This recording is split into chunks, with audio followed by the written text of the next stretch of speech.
Chapter 8.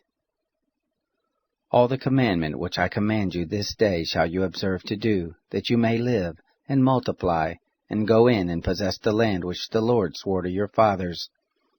You shall remember all the way which the Lord your God has led you these 40 years in the wilderness, that he might humble you, to prove you, to know what was in your heart, whether you would keep his commandments or not.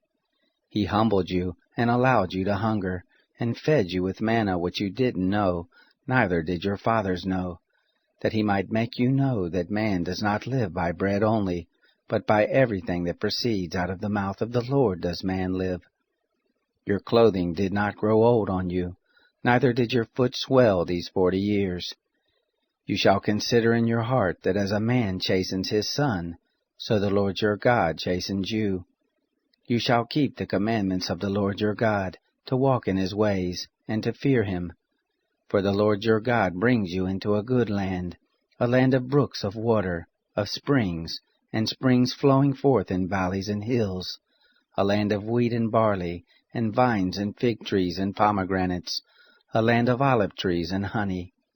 a land in which you shall eat bread without scarceness, you shall not lack anything in it, a land whose stones are iron, and out of whose hills you may dig copper. You shall eat and be full, and you shall bless the Lord your God for the good land which he has given you. Beware lest you forget the Lord your God, in not keeping his commandments, and his ordinances, and his statutes, which I command you this day, lest, when you have eaten and are full, and have built good houses and lived in them, and when your herds and your flocks multiply, and your silver and your gold is multiplied, and all that you have is multiplied, then your heart be lifted up, and you forget the Lord your God, who brought you forth out of the land of Egypt, out of the house of bondage, who led you through the great and terrible wilderness, in which there were fiery serpents and scorpions, and thirsty ground where there was no water, who brought you forth water out of the rock of flint,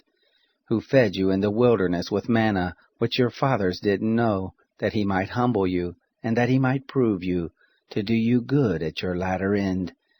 And lest you say in your heart, My power and the might of my hand has gotten me this wealth. But you shall remember the Lord your God, for it is he who gives you power to get wealth, that he may establish his covenant, which he swore to your fathers, as at this day.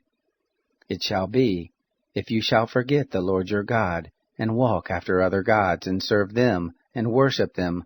I testify against you this day that you shall surely perish.